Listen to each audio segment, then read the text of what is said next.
Today we are very sad, especially I'm very sad. Why I'm very sad? I will share with you something about that. So election is going on right now overall over the Bangladesh right now. So as a Muslim we are very sad. I'm watching in my area all the time. They're playing box and as well the mic all the time and they're playing song. Even when the azan is going on, they're not offing the mic and as well the box. They're not closing that. That's why we are very sad. As a Muslim, we don't have right. We don't have right to say something in front of the people. We can't say against the government. So overall, we are very crisis mode at this time. So what we have to do, we don't know that. We are believing just we are depending on Allah this time.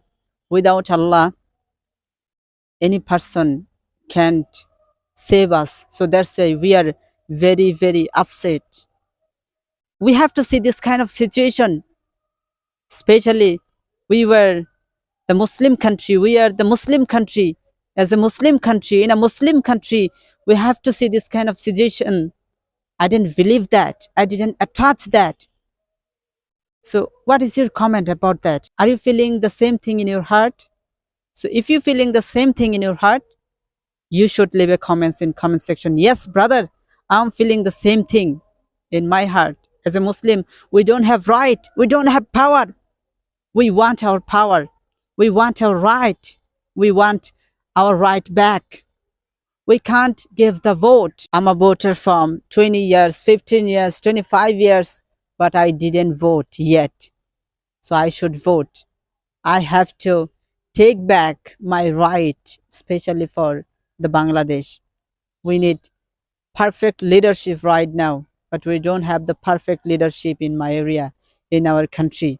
That's why we are not getting the proper benefit, proper facilities. Just some few people are getting the benefit.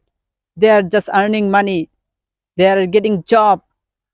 But poor people, as a poor people, as a poor man, as a poor family, we are not getting opportunities. We are not getting benefit. We are not getting job. When we are going to for job, we need money. 10 lakh, 10 lakhs, 15 lakhs, 20 lakhs for the job. But after even giving the money, we are not getting the job. So this is the very, very crisis mode all over the Bangladesh right now. That's why we are just depending on Allah at this time. I think overall Allah will solve this problem overall, because Pharaoh was the very, very enemy for our Prophet Musa alayhi salam, but he was a very, very wealthy man. He was a property, he was a power, he was everything, but he has vanished. So my dear brothers and sisters, just I shared with you my sadness in my heart. So if you really like